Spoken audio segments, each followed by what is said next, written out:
Hey everyone, welcome back to the Sensitivity Doctor. Today I had relationship and breakup coach Cole Zesiger, who is viral on social media, helping people to deal with getting through breakups and getting through like a boss, honestly. Today you're going to learn things like how to finally make no contact work, why things like euphoric recall make it so difficult to stop being so nostalgic about your relationships. And because this one is dropping around the holidays, how to get through the holidays after a breakup, because we know it can be especially hard. So I hope you enjoy the conversation as much as I did, and that you run out and pre-order X's and O's, Cole's upcoming book that's going to be dropping right around Valentine's Day, probably at the best time of the year. And just enjoy, honestly, our friendship that forged during this conversation. He's just awesome, and I can't wait to continue working and collaborating with him because he is someone who cares deeply about this work, and I'm excited for you to get to hear his perspective on how to finally work through your brain's way of dealing with a breakup. Enjoy. Well, I am really excited to talk with you today because I feel like, well, first of all, I love Jess. Like, I love that She's you made awesome. that connection. She's wonderful. She was so supportive of my gaslighting recovery book that came out years ago. She had Yeah. offered an endorsement, and ever since then, we've just kind of been cheerleading for each other's endeavors. And I Yeah, know her that's new kinda how book she came is out. with me, like, she's just a friend introduced me to her, and then she's just been awesome and willing to give advice and help on anything book launch. I got her book, like, right here, her safe one. She sent it to me. Oh, Mm. yes. She's way cool. So I'm like, I think mine is across the room. Cool. All like color coordinated. I did that dorky thing that one day where I was like, I'm going to put all my pink books together and yellow books together. And That's really cool. yeah, but it's over there. So it's not like it's like part of the show or anything. But Yeah. yeah, so okay. First and foremost, how did you Uh-huh. get into helping people with breakups? Because I took a dive into some of your work after you reached out, Yeah. and I was just like, you have to have had some sort of experience that led to your passion to do this. Yeah. Yeah. So, yeah, I started because I got divorced when I was 23. So in 2021, I got divorced. We got married when I was 20, and it was my first really serious relationship. So I didn't really know a lot of the things that you're supposed to do in a relationship. So we had a lot of fights, a lot of insecurities. There was trouble like meshing expectations. I definitely had a super anxious attachment style where I would like criticize and get jealous and all those types of things. So one day, 2.5 years into the marriage, she came home and said that she wanted a divorce. And I guess she told me that she'd been thinking about it and had given me hints, but they went way over my head. I did not catch them. So it just crushed my entire universe when that happened. I did not think that, even though our marriage was hard, I didn't really think that divorce was like a possibility or anything that could ever happen because there wasn't really divorce in my family or any of my Right. friends. So after that, it happened really quick. Like after she said that, I saw her like 3 days later, and then I've never seen her again. And then that's how that Wow. went. So really, really quick. And what I did to cope with it, instead of learning anything, or I did go to therapy during this, but what I did to like really cope with it was just jump in another relationship. So Mm. three Yeah. days after the Not uncommon. separation, yeah, 3 days after the separation, I jumped on dating apps, and about a month after that, I went on one date and had a girlfriend. So it's really, really Boom. fast. Yep, I only dated one girl after the divorce. And the weird thing is that it really worked at the beginning. Like for like 6 to 8 months, I felt awesome. I thought that I was just really good at healing or managing things. I did have a lot of the same things still, like the anxious attachment, jealousy, and all that. But like I overall felt pretty dang good. When we started talking about marriage, though, I immediately became super distant. Anytime I was alone or like didn't have my phone to distract me, like if I was in the shower and just thinking, all I could do was think about flaws and how I might get hurt again, get divorced again, and I just became really distant to the point that she broke up with me. Wow. So that brings us to about mid 2022, and I just dove as deep as you can get into the how to get your ex back rabbit hole of the Oh internet. no. That was like all I consumed. About 5 hours a day of YouTube videos of like, these are the tactics and the tricks, and this is the perfect text you can send, all that kind of stuff. And the thing that I accidentally did right that ended up helping me at that point was I watched one video that said you need to become her best option. So I was like, okay, I need to get her back. So Oh, let's become her best okay. option. So like indirectly, it got me to improve my life and learn skills and build a life that I really loved. So I ended up moving. I made all new friends. I started making TikTok videos about the stuff I was learning about breakups because I did learn useful things at the same time. I was reading Attached and other books like that. So I started making videos on that. I made 3 every single day. And about 6 months after that, I had 100,000 followers on TikTok for videos, and I had all new friends. I'd been on 11 vacations all around the world, and just like really, really liked my life that I'd built. The best thing that came from it was of those videos, my wife Jocelyn ended up watching them. I met her because of that. She DM'd me on Instagram after realizing from the background of my videos that I was in Like Utah your because she current thought I was. wife. Yeah, yeah, Oh, okay. yeah. She'd been So guys, divorced you too. just need to get 100,000 followers and make 3 videos a day to meet your partner. That's all. Yep, it worked. And I only had 30,000 at that point, so you don't even need that many. Oh, that's But easier. yeah, Easier goal. yep, yes. But that's kind of how it got started. It was really me just. I really did not want to keep doing this. I felt like I was completely unlovable, and there's something about me that made relationships implode. So I was determined to learn what that was, and one of the best ways I knew how to learn it was to share what I was learning on TikTok. Gotcha. Okay. So a lot to unpack there. Um, I think something that really stands out to me immediately is what you were saying about, and it's what you said was the best thing was like make yourself the best option. Yeah, It kind of reminds me of, and this is intriguing to me whenever I find out about things that I'm not as aware of because I do so much work on helping people leave relationships. yeah, That's a lot of what my work focuses on, like empowering people who have experienced gaslighting or abuse or, that's awesome. fortifying your individuality. That's kind of my wheelhouse. And what I don't focus on a lot, and now I'm just out of curiosity, want to jump down the rabbit hole a little. Yeah, This, how do you get them back? I, I, yeah, it's funny. I must have, because my phone is here, I bet I'm going to be seeing these videos now because I don't see these videos come up in my feed yeah. often. Um, but it reminds me a little bit about like the way that I call it with fortifying yourself if you're Hmm. trying to leave a relationship, because some people don't feel like they can leave because they don't feel like in touch with themselves enough. They don't feel like themselves. So it almost sounds like you're saying the same thing you need to do to leave is almost the same thing you need to do to like not want to get them back. Yeah, it's so on the internet, this is kind of how I describe where I try to be. This is my goal always. Okay. Is there's usually two camps in the breakup space that you're going to start seeing videos from your phone listening to you. There is like the nobody should ever get back with anyone group. Their Okay. their tagline is an X is an X for a reason. Uh-huh. Um, and it's just kind of like really black and white. Like if you break up with someone, never get back with them ever. They're all evil. They all have red flags. They're all terrible people. We hate them all. Which A to lot be, of I don't believe that. Just putting that out yeah, there. yeah. That is a big Yeah. group though. Yeah. And then the other group, which I actually think the truth is closer to the first group than the second group, but the other group is everybody comes back. Like if you do this, if you send this text, your ex will come crawling back. They will miss you. Everybody comes back after this amount of months. Neither of them are true. Like if you actually look at real life, you see that most people don't get back together. Most breakups happen for a reason, and then some people change and grow and get back together and have kids and families, and that's awesome.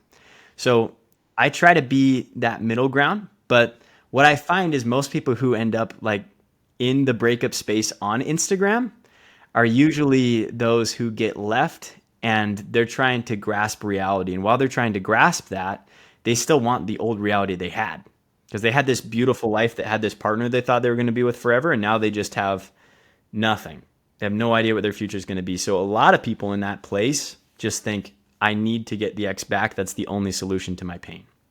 So Right. usually when I work with people, I say, okay, cool. Like, let's teach you the big mistakes to make that will definitely mess that up so you don't have to make those. And then let's put that on a shelf and build a life that you really love. Because if you do that and then they come back, you'll have changed the things that made it so that the relationship broke in the first place. You'll be a different person. But also, if they don't come back, which is the majority, then you're going to love your life anyway. And you're going to be ready for a deeper relationship than you just got kicked out of. Gotcha. So what would you say are those like cardinal don't do's? Yeah. Just the ones that everybody, it's whatever you're tempted to do. Usually it's because it's all this stuff is really counterintuitive because you want to do everything that will mess it up naturally. So there's a I forgot her first name, but her name's Dr. O'Connor. She's a scientist on grief. And recently she found that the brains of people going through grief are extremely motivated. You have so much motivation after grief to get back what you lost. And one like evolutionary biology thing I've seen to explain this is if you think about hunters and gatherers, and we all live in tents and stuff, everyone had different jobs, some hunted, some gathered things. If you woke up and your entire tribe was just gone that day, then you're going to die. You're going to get eaten by something. You're going to Right. starve. You're not going to make it. So we've evolved those who are able to maintain connections and chase down their connections are the ones that stay alive. So we still feel like that. Like if you get left by someone, the mindset of someone in that position is usually all I can think about is them and how I can either get them back or get them to forgive me or get them to not think I'm a terrible person. And that leads to these mistakes. So the first one is just not leaving them alone. And that can take a couple forms. It can be texting them all the time, driving by their house, trying to propose to them until you get a restraining order, which I see a lot actually. I'm It could making also that be, face because of a personal experience, but I won't go there. yeah, me too. So I tried to propose to an ex-girlfriend after she broke up with me. So I'm with these I people. was proposed to by someone who I had broken up with. And it's funny too because when I think about it wasn't like a full proposal. It was like the letter saying what he would do. It was Yeah. so opposite of who I am. Like my husband proposed on a hike on the top of a mountain with no one Yeah. around, no fanfare. I had just eaten string cheese in a cave. Like it was very rustic, like compared to this like extravagant cruise with a dolphin bringing me a ring and all this. Like the Really? two. No, well, no, that's not what happened. I'm saying that's Oh, the, okay. I'm that's like, what that's the like crazy. It was a breakup that's and he got a that's what the dolphin there. person That's had good said that planning. they were going to do. So, Okay. oh my gosh, I'm not going to go with too many more details, but yeah, I'm relating. Well, that's a good example though. So that's like the Yeah. kind of motivation you'll see. Like these people when you're in that mindset, and like again, I've been like this. I've gotten left 2 times, and this is usually how I am. Is you will move heaven and earth or do anything to get them back. And usually once you're out of that state, which is why avoiding these mistakes we're talking about right now is so important, is you don't actually feel like that once you're out of that state. Like a lot of Good times, point. I'll talk to people that they want to break up with their partner, and then their partner breaks up with them, and then right after they break up with them, they are sure that they want to marry them and spend their whole entire lives with them. Can we pause on this? Because this is Yeah. something I see a lot in my practice, where I have one client in mind specifically that we started her work, and I mean, I won't give too many details about her, but she's well into her adulthood. I'll just say Okay. that. We started the work with her coming in talking about all the ways that her husband was emotionally deprecating her and not appreciating her and how much she didn't think the relationship worked. And then when he finally was like, all right, let's call it, like let's do this thing that she's been hinting at or wanting or kind of desire. It was the whole reason she started working with me. Yeah. All of the sudden he abandoned her. And it was just like a complete 180. I felt like I had two completely different clients in my room, and we had to do so much work to get her to sit back on the couch with the part of her that had first shown up in my office. Yeah. Yeah. Yeah, I see that a lot. I usually view it from the other side. Like when people do come back, Yeah. usually yeah, the reflection of that is, I like to think of it, this is in my book I wrote, is you can think of it like a teeter-totter, that on one side of it is fear of what it takes to repair the relationship. Like this is hard. We're going to have all these hard talks. There's all this stuff I don't know how to get through, but also fear of losing you and actually having to grieve everything and get through it. This is why, like, if your goal is actually getting back together, chasing them and being around them and trying to just fix everything all the time when they've told you not to, which is usually how it goes. Usually they're pretty nice at the beginning, and then you push and then they get really cold, and then you push and they get really cruel and say meaner things and involve the police because you're not respecting them. Usually when you're doing that, the fear of losing you, part of the teeter-totter, is like no weight on it at all. So all they can feel is that fear of repairing things.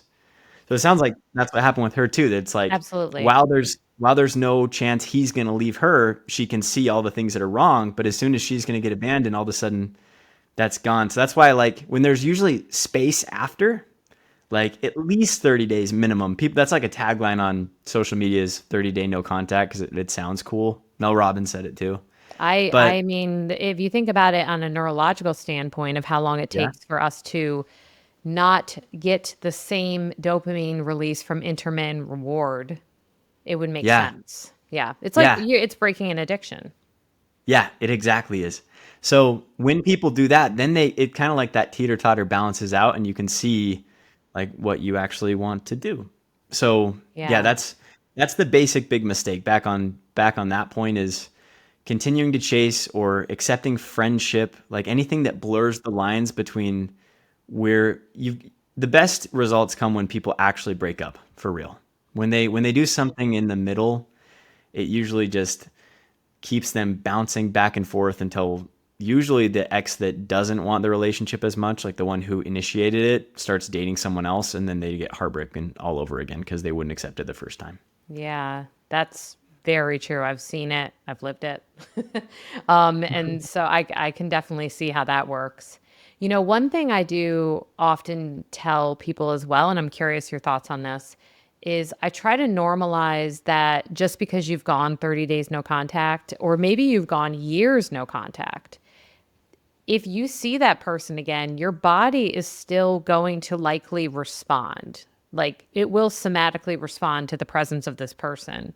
And that's Yeah, not a symbol or a sign that you're meant to be with this person. It's a symbol or a sign that your body is simply reacting to the person's presence. I'm I curious your love that thoughts on idea. that. Yeah, I think I completely agree with that. It's definitely a sign-seeking stage in life. I've noticed. I forgot there's a term for it. I think it's called apophrenia. Or it's pretty much the tendency of people to find patterns where they don't necessarily exist. Like when you see a face on the moon, Yep. and your brain's just good at seeing faces. So that's a huge thing. Yeah. Is if you're praying about what to see or for signs that they're coming back and things, it's very easy to like hear their name in a conversation, or you see somebody is snowboarding and they love snowboarding and you're like, this is a sign. So those are so Everyone hard. snowboarding is my ex. I try to stay away from those as much, but the things that I've seen like make it really hard for people to move on, there's usually three. So the first one is they need to make a narrative of what happened, and make it make sense in their mind. Okay. So if they're really confused, like the biggest example is like an avoidant discard, where everything felt perfect and then all of a sudden they're gone because they say they can't handle a relationship, and 2 weeks later they're dating someone else. You're Ugh, just that's really, hard. really confused. Yeah. Yeah, it happens a lot too. So that's one. Is first thing is I'd make it make sense as much as you can. And sometimes some of it's understanding them. Like you can understand, like, are they more like an avoidant attachment style or anxious, or that's one way. Another one though is just looking for things that you gained or learned. So it makes sense narratively that like I needed to go through this so that I could gain the skill of becoming more compassionate. And the more of those you can stack up, that it's a more coherent narrative, usually that closes that. Yeah. Second thing is, and this is the biggest one I see, is if you don't make your life better after the breakup, then you can't expect your brain to let go of the past.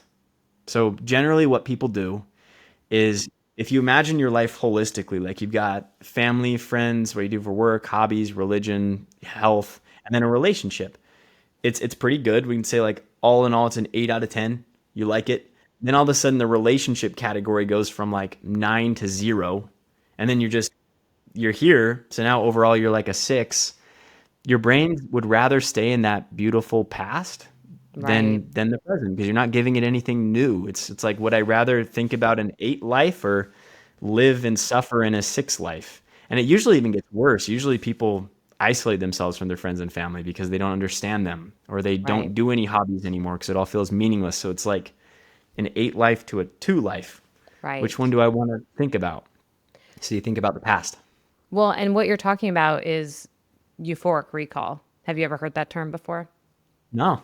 Now I have a name for it, I guess. Yes. So euphoric recall is the phenomenon that happens with your dopamine and reward systems when you Yeah. think back to a relationship that was holistically unhealthy. I mean, there were things about it that were not good, but you look back at just the shining moments, the amount Yeah. of dopamine that gets released is so rewarding that that in itself can become an addiction cycle. So you almost become hooked on thinking about the positives about the person instead of looking at the whole picture of the person and the relationship. And so, what I recommend people do in these situations is, and I think this goes really well with what you're saying, is to sit down and write out your story. And it might Yeah. be write out specific situations. And if you don't like to write, you could dictate it, you can, but we need some sort of documentation because what you then do is employ someone maybe like yourself, a therapist, a trusted friend as being your like reality buddy, like someone Check. who's going to Yeah. keep you on track so that when you find yourself reminiscing and it feels really good because of the amount of dopamine we get from doing that, you can then first name it. Okay, I'm doing euphoric recall behaviors right now. So you know what you're doing. And then number 2, Yeah. go back to your kind of reality log to remind you of the full picture. That's awesome. That when you said that, that seems like it ties to the evolutionary biology thing we were talking about a second ago. Like, if the tribe left you and you've got to Right. be with them, it makes sense for your brain to trick you into only remembering the good parts so you don't die Of alone course. in the So you go wilderness. look for them. Yeah. That makes so much sense. I love that. Yeah. And I really love how you had, I'm actually glad you brought that back up because I was thinking I wanted to say something about the tribe piece of it. Yeah. It does make a lot of sense, but it also brings up this idea. I think sometimes people say, okay, you're going through a breakup, you need to not try to fill the void with another person. I get it. Don't jump into something. I think you gave a Yeah. perfect I did that. example. Right, you gave a perfect Yeah. example of why not to do that. But I do think there's health in filling this void of connection with your safe connections. And this might Uh-huh. look like reaching back out to a friend that you haven't talked to much. This might look like new connections with, shared interests or things that build up your self esteem. So it's okay to feel like you need people during that time. Yeah, you should. You do. And like, if you think about it neurologically, so what's happening is to chase them down, you're getting filled with adrenaline. It's holding back dopamine so that you just aren't getting any rewards, but also you have markedly less oxytocin connection. So I talk about that a lot, that a lot of people talk so much about focusing on yourself, building your life, and I think that's awesome and you need it, but it's incomplete and it can be hollow because you're Yeah, trying to replace a connection with self pursuits, which they're also good, but it's not the same chemical in your brain. So you're going to miss that part. And it's going to feel like you're missing something because you are. right. So yeah, I 100% agree. So back to the like those categories in building a life that you love. What I do with that, which includes that replacing connection thing, is I try to work with people to I those categories I named a second ago: family relationships, friend relationships, religion, hobbies, or if you're not religious, just some you believe in, hobbies, work, and health. Those are things that you can majorly have control over. Sometimes there's a lot of family concerns that you don't always, so that one's a little blurrier, but the rest you can pretty much control. You can get different friends if you don't like your friends. You can do hobbies. You can control those things. So what I try to do with clients is get them to rate those all out of 10 with where they were before the breakup and then now. And then that acts like a mirror of like, yeah, my past is way better than my present. And then we plan different activities we can do and action steps we can do in each of those categories to raise the numbers. And almost always, when those numbers in aggregate are a lot higher than they were in the past, people can let go of the past. They can let go of the breakup. I mean, it makes a lot of sense, and it's not focusing on, I like it because it's not just focusing on need to do this intense self-improvement, which can Yeah. sometimes feel, I don't know, it can almost feel like it reinforces that there was something wrong with you, Yeah. right? Instead, it's that idea of, like you were saying, in your rabbit hole, it was saying be someone they could not possibly say no to. In my rabbit hole, Yep. it was fortify yourself and kind of build up yourself. But in this combined space, it's like build your tribe, or build the people back up in the cave, so to speak, in the Yeah. relationships. I, I like just build a life that you like to be in. Like the more you like it, the more all the closure and the future you wish you would have had is not necessary anymore. Like right now, when my wife left me, it felt like my entire life fell apart because I was also applying to medical school. Like I was going to be an eye surgeon, and I was going to be married to her, and then all of it just died. Like the whole life flopped. So if I replace it with nothing, then I'm kind of like Uncle Rico in Napoleon Dynamite, that all I can remember is high school and what football would have been. It's like that. Like Right. if you don't replace it with anything new, then why would you expect your brain to think of anything else? That doesn't even make any sense. So when you build a life that you really love in the present, usually that creates opportunities in the future, and then you've got stuff to look forward to. And once that's beautiful enough, you aren't tempted to look back to the past because you wouldn't trade it for that. Would you? It's funny. Right now, I'm thinking, how am I going to make a fun meme video with Napoleon Dynamite that goes with your episode? I'm going to work on it. I will say there's this one kind of like subset of breakups that we haven't talked about that Uh-huh. a lot of my clients struggle with, and I really want to get your opinion on it because today so far it feels like we're kind of talking about the end of a serious relationship, like the end Yeah. of a marriage, or a long term, or something that has gone on long enough where your sense of self starts to be affected, your life is affected. Yeah. What about the people, and I encountered this a lot because I work with a lot of people with complex trauma, with Uh-huh. disorganized attachment, where it's like a revolving door of breakups. They are just experiencing breakup after breakup because it's just people are rejecting them. And I see it a lot of times has to do with who they're choosing, but Yeah. I'm really They're curious how playing the you would game on expert mode. yeah, right. So how would you help those types of people? Because and there's probably some of the same things, but is there anything you see different in those situations as well? Yeah. So the first thing is if they're fresh out of a breakup and it's short, validate it and treat it like it's real. So I had one client that he this it's not exactly the same case, but it illustrates the principle. He went on 3 dates with a girl about a year and a half before we talked. And Okay. it his emotions and presentations was as if he got divorced after a 10-year marriage. Wow. So that's the first step is if you're going through that, and you could do this if you're working with someone or you have a friend or even if it's you, validate if it actually matters to you, let it matter. Like don't be like, oh, I'm such an idiot. Like this is only 2 months. Why am I heartbroken over this? If Yeah. you shame yourself for it, it's just like putting the brakes on everything. So that's the first thing you're allowed for it to be hard. Second I love thing I that. like to do is just look at yeah, like narrative again. Look at what it is. Look at why you are and usually I go through this thing called origin of anxious attachment or origin of avoidant attachment, just kind of a worksheet I made. And we look at like childhood, what beliefs you might have developed about yourself, past relationships, what happened there, and then we're like co-detectives and we look what the connections are. And usually I find the same thing you said, that they believe deep down that love is not safe or love is really hard. So then because that's what they're focusing on and that's what they're looking for, that's what they end up finding. And so help them look for different things. A lot of that can be spend time around secure relationships, re-educate yourself on what a secure relationship looks like. Maybe you have some friends that are secure and you can be around them. Or maybe just look at if you're more secure with friends, then maybe be like, okay, this is what a secure relationship feels like. So it is a lot of reframing stuff, but yeah, I find that validate, make it real, and then what you were saying, figure out what they're believing to make them find that. I really like that because I do think that at least socially, sometimes we don't provide that for each other, where they'll be, Never.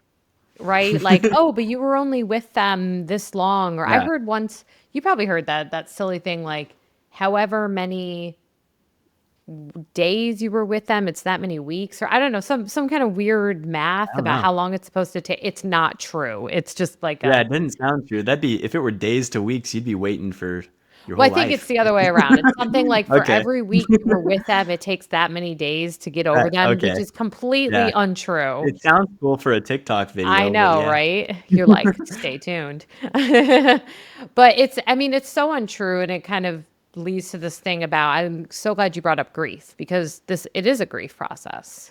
Mhm. I wanted to Yeah. ask you, because this episode is going to come out right before Christmas. Oh, cool.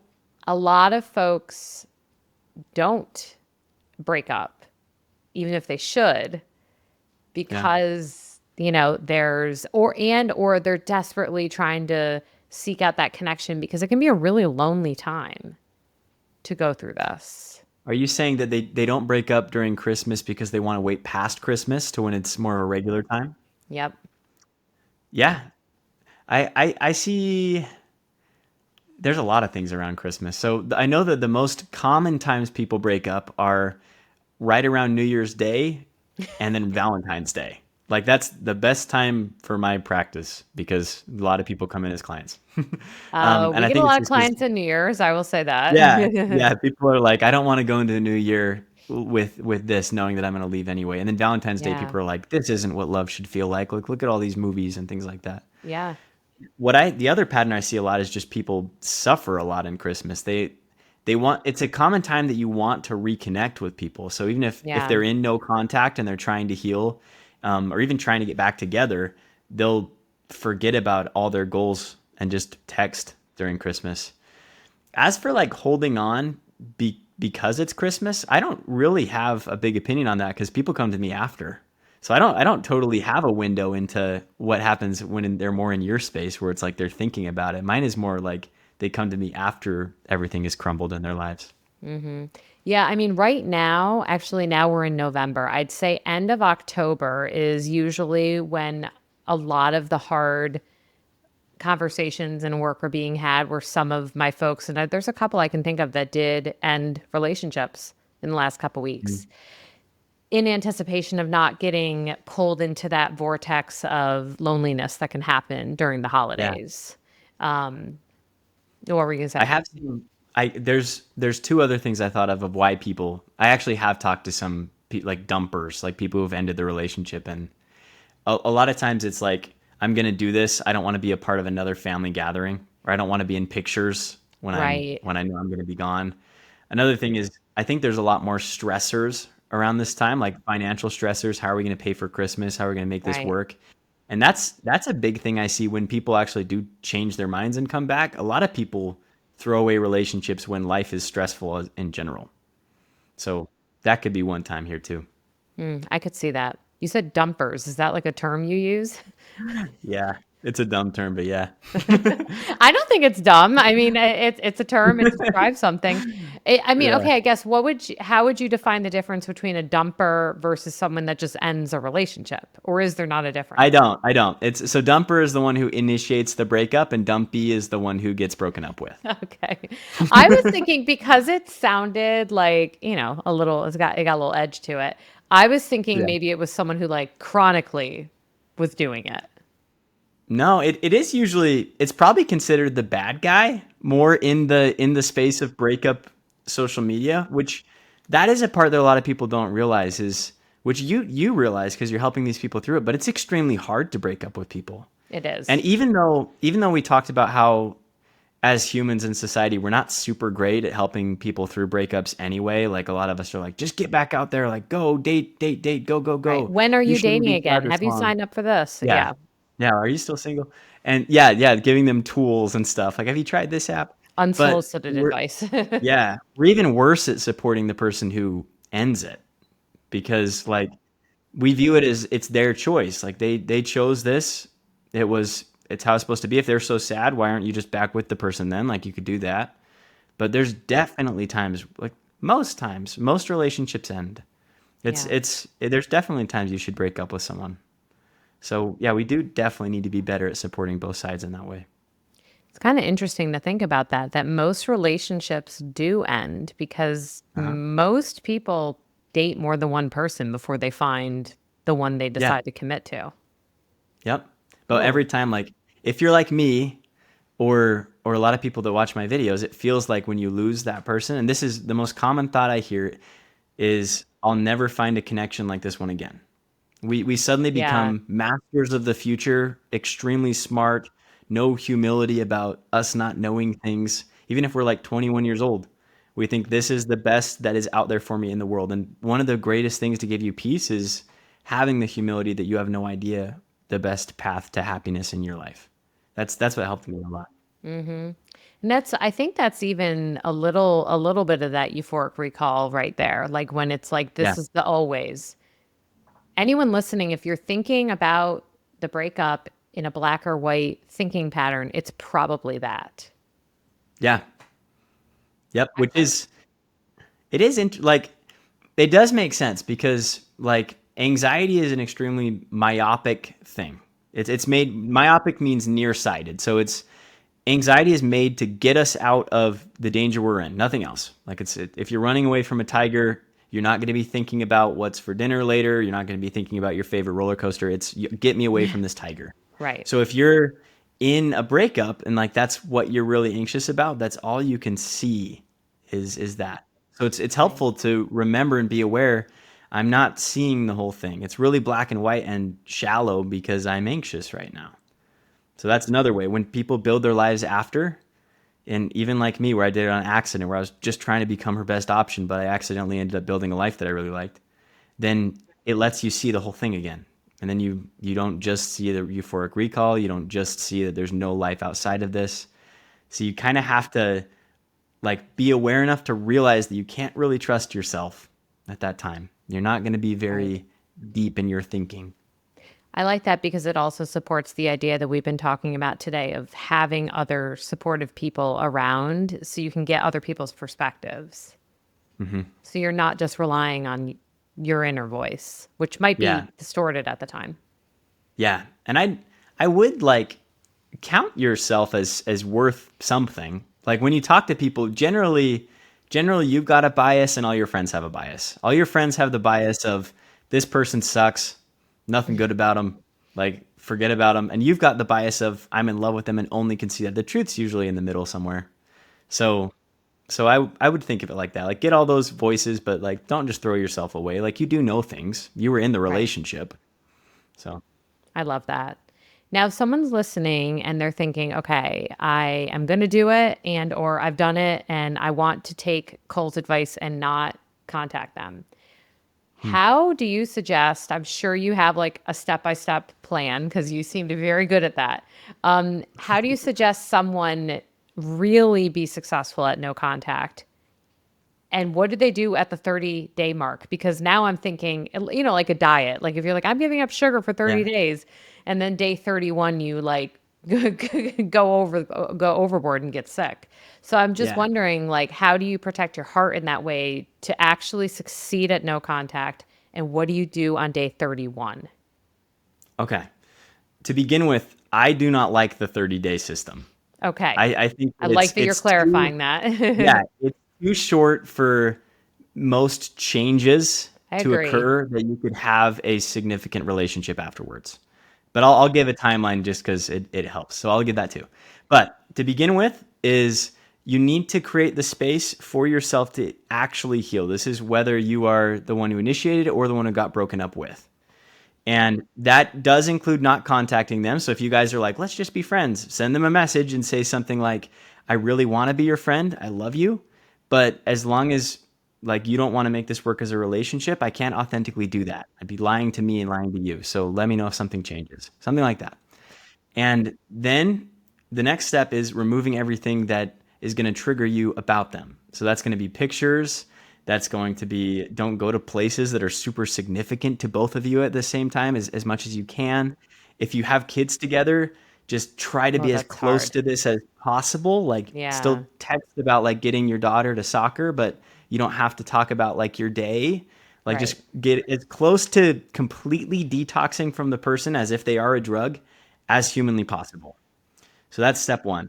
One little thing too, if you're having a really hard time with that, like if you are stalking social media, you're blocked, but you're like going on a different account, or you're looking at the numbers of their followers go up or down, you're looking to see if they change their profile picture. These are all super common things. Yeah. Then one thing I suggest is to create a little time window that you're allowed to be as crazy as you want in. Like 2 to My 3 crazy hour. p.m. Yeah, you Maybe can not you an can hour. My crazy 10 minutes. you can do whatever you want in that hour, but outside of that hour, like you can get a brick. A brick is the thing you can do to lock your phone off, or if you have enough self-control, just stick to the hour and do it. Give a friend $500 and say if you check outside your hour, they can keep it. Like make it hurt, Oh, wow. Yeah. something like that. So that's the first thing is do that. The other thing, like one, I'm trying to give as many tactics as like to help with this as I can think of, but the other thing is you need to have motivation that you actually believe in to do this. So a lot of people Makes a ask lot of like, sense. Yeah. yeah, should I hope that my ex will come back if I really really want it? And I've thought about this a ton for a long time now, and I view it as look at the fruits of what the hope is doing and then decide then. So like for me, at the beginning, I hoped like crazy that she would come back. And it got me to go to the gym and move and build a business and do all these things. And then it kind of naturally faded away because as I liked myself, I realized, oh wait a minute, like this isn't all my fault. Like there were things on her side too. This Right. isn't that maybe I'm not this evil person that causes all these breakups. Maybe I am worth loving because I love myself and I do all these things. So if that's your initial motivation, I don't have that much of a problem with it unless the fruits of the hope are just you doing nothing but pretending to get better. Like you're just learning and watching my videos all day or someone else's videos all day. That's not actual good fruit from the hope. So I decide there, but whatever gets you to stick to it, like if you're like, I need to stick to it so they change their mind, cool. If you're like, I need to stick to it so I can heal, cool. Just do the right things. Now, with the timeline, what I usually see, if someone's gonna reach out in no contact, like change their mind, the timeline I see on that is generally 3 to 6 months. So Okay. it's longer. Yeah. I And like mean, I like it makes sense. yeah, and it's better because like if they actually do, cool, you actually had time to change things, it might be different this time. If it's been more than 6 months and you've been in no contact for like 8 months and you're just like, they're gonna text, I know it, I would kill all your hope. It's significantly less after that. And Yeah. usually if that's happening, it's because you didn't do the things we talked about before. Not always. Like it is different for everybody, but I try your best to be aware of the things we talked about before of making the narrative make sense and then building a life that is better than it was in the past. Because generally if you do those things, then you're gonna be okay around that time. Right. But back on the person that is actually like you, like doing the no contact, usually what happens is like quitting a drug, it will feel horrible at the Yeah. beginning. Way worse than when you're taking the drug. You go through a withdrawal phase. Your brain is going to give you every thought possible to trick you into chasing down the tribe. It'll tell you that they're the best thing you'll ever get. It'll tell you you'll be alone forever. It'll tell you that Right. they're going to go and talk to all your friends and all your friends are going to leave you now. It'll whatever it can do Very to get you to take irrational. them Yep. down. Yeah. So that's usually like 4-ish weeks. It'll be horrible. Then it'll get a little better. And then right at the 2 month mark, a lot of times it gets horrible again because that's when it like becomes real and people are Yeah. like, they haven't texted me in 2 months. Maybe this is forever. And then people accept that. And then usually it's pretty good after that. Like it gets better. And so when people do actually get back together, the dynamic is kind of weird. It's usually the person broken up with is like, I'm kind of good. Like I figured this out. And the person who's wanted to come back is like, I decided I changed my mind now, which that's the best because then they get the chance to earn you back and change your mind. So that's usually the timeline on stuff. So, and I love the timeline. Again, this is just, subjective timeline. I would also say if you're a highly sensitive person, take the timeline that Cole just gave and add a month to every single thing that you said, Yeah, because that's a good point. highly sensitive folks really do, like, the level that they feel the pain is so incredibly deep, and it Yeah. can take longer for HSPs to recover from breakups. So that is Yeah. something, if you're a highly sensitive person or you're on the neurodiversity, in the world of neurodiversity, like this could be same timeline, but a little bit more, wiggle room there. Yeah. You were saying the thing about removing stimulation. And the reason I love that from a neuropsychological level is that it plays really well with intermittent reward in the fact of Uh-huh. decision fatigue. Hmm. So I don't know if people really realize, but adults make 10,000 plus decisions a day from Okay. what am I going to eat? Who am I going to email? Am I going to walk to the left? Am I going to walk to the right? I mean, it's every single decision takes glucose. And so every decision we make makes it more and more difficult. They actually use this with advertising. They use this at little inside tip about TJ Maxx, guys. If you like TJ Maxx, I worked there before. And it Okay. stressed me out because they purposely make you spread the items out. So if there's like this blue shirt, they'll tell you to wait about 5 or 6 shirts and put it again. So that by the time you get to it again, your decision fatigue has been knocked down and you might be more likely to try it. Wow. Yeah. So when we think about anytime we're trying to break a habit, if you're like trying to not eat sugar, for example, and you have a big chocolate cake sitting on the counter, every time you walk by, you have to use part of your glucose stores and decision making skills not to eat it. It's like you have to Wow. decide not to do it every time you see it. So every time you see your ex's picture, every time you glance at their profile, every time you walk to that same coffee shop, like using your examples, you have to make the decision not to call them. But if you're not getting these stimuli throughout the day, you don't have to make as many decisions not to call them. This is amazing. I'm making a video on this if ever. Awesome. That is so Give me cool. street cred. I lo- okay. I love that idea. And That is so so I cool. really love that piece of advice that you gave. Absolutely. Like so much because it really aligns with making it just easier in general to work through that. Yeah. Yeah, it is weird because it's harder at the beginning and then it's extremely easy. And your options are pretty much make it not even medium hard. Like it's still very hard if you're trying to be a friend and you don't actually feel like a friend, that's extremely difficult. So it's probably a little harder to totally go no contact at the beginning, but then it becomes worlds easier. Where people who Right. try to go that middle road from the beginning, I've the longest I've seen someone do it is 8 years. I've seen someone be pining after an ex, being their friend, going through cycles of getting That's close and then painful. getting rejected. 8 years. Oh my So, gosh. and yeah, you're not thinking about anything else because you go through these little cycles of feeling like you're making progress. The loop that I see specifically with the friend one is they like sometimes they'll go no contact for a little bit, then they'll agree, okay, let's be friends. The one person really doesn't want to be a friend, they want to be together. The other one's like, okay, cool. Like I can date other people, but I did miss them, so let's be friends. So then they go and they kind of like will bleed into old dynamics a little bit where they notice that the person who broke up with them flirts a little bit and they have the best day of their lives where they're like, oh my gosh, he slipped up and called me babe. That means that like he's changing his mind and I'm winning him over. And then like she'll build up the courage to be like, okay, cool. Let's like, do you see something in the future? Like I noticed you called me babe on Thursday. Like this is Yeah. amazing.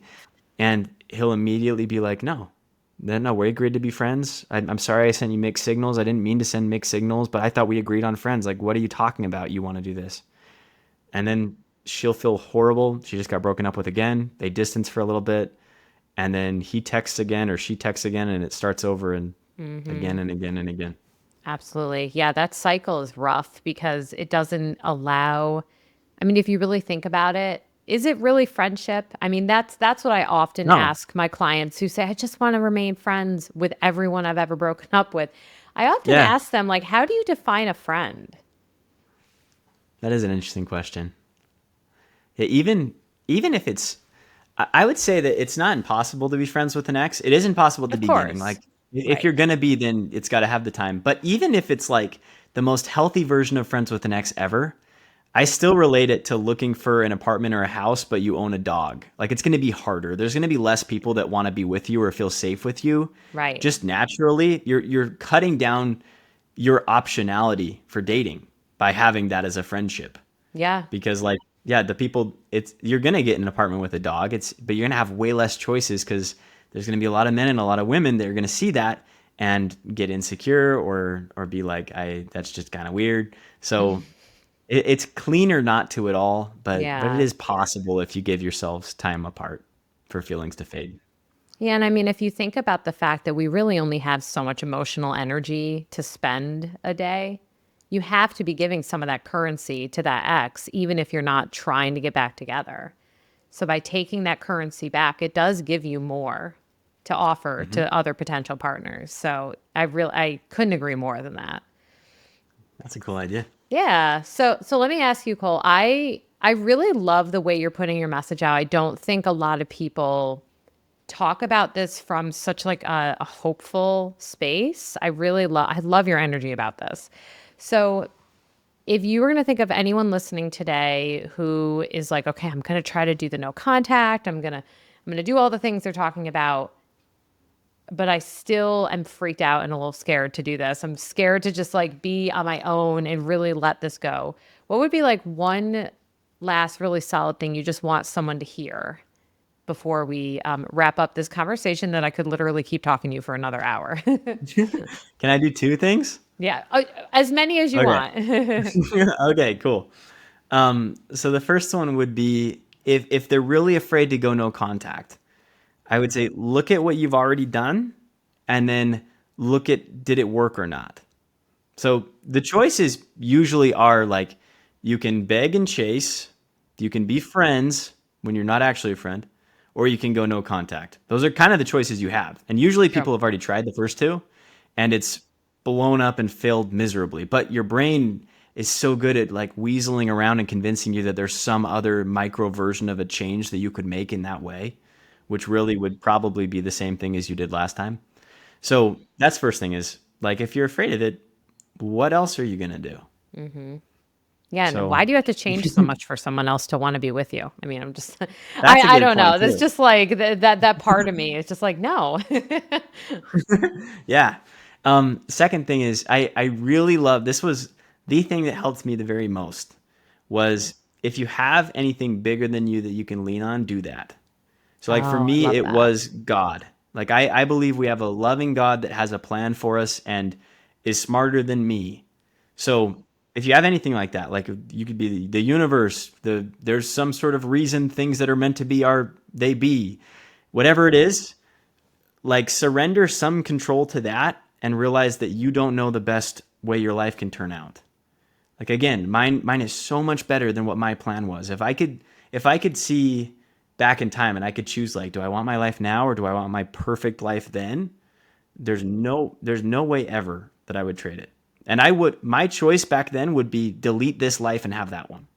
And I was completely Wow. wrong. Yeah. So like I think that's one is give up the control and realize that you don't know the best direction your life can take. And that helped me a lot. I really love that because I do see people who get stuck generally are stuck trying to control everyone and everything around them. Uh-huh. That makes so Like much you're sense. not the best designer. No. Like even if you could, you would not do as good of a job. Right. So, Yeah, no, I couldn't agree more. And I really appreciate your vulnerability and like saying, for you it was God and for other people listening, if they, for example, that's not part of their belief system, we all have something, someone, some entity, some energy that feels bigger than us.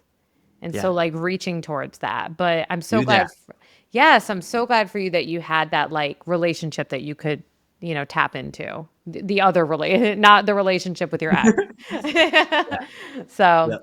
I am so glad you reached out, Cole. I'm absolutely thrilled that we got to chat and I want to talk with you again. Like I'll have to have you come on again I would love because that. I love the way that you're doing this responsibly. You know what I mean? Like you're putting your message out there, but I can tell you're digging into it, you're curious about it, and you're just kind of exploring not just through your experience, but like actual support for all of your ideas. And I bet the people who work with you are so lucky for that. So I'm just Thank you. really glad I got to meet you. So for people who want to work with you and follow your videos and all these things, where can they find you and how can they reach out? Yeah. So coachcolezesiger.com is how you can work with me. I'm on Instagram and TikTok and YouTube, just my name, Cole Zesiger. It's Coach Cole Zesiger on Instagram. The biggest thing though is I've got a book coming out February 10th, so right before Yay. Valentine's Day. And I know pre-ordering it is hard because if you're right in the moment you're right now, you're like, I need medicine now. I don't want medicine in February. So if you pre-order it, I'm including a course that you get immediately, usually $200 Awesome. for the course, but everybody who gets the book can get it. But the book, it's called X's and No's, and it's based on my story and the 2,000 clients I've worked on, and I've tried to make it a complete guide from feeling like a puddle that is just destroyed after a breakup, whether you did it or someone else did it or mutual. And then regardless of what your goal is, whether getting back together in a healthy way, moving on, or dating again without trust issues, like getting back to a pure form of dating again, that's what the book is for, to guide through that process. Awesome. Well, yes, definitely check out the pre-order on that. I want to check out the book now too, Nice. and share it with. I have clients definitely in the back of my mind that I'm like, I definitely want to share that with them too. So That'd be awesome. Thank you. awesome. Well, I wish you lots of luck on the release of that, and come back anytime. And if anyone, felt like there was something that really helped them today or resonated, feel free to reach out, and be well, everyone.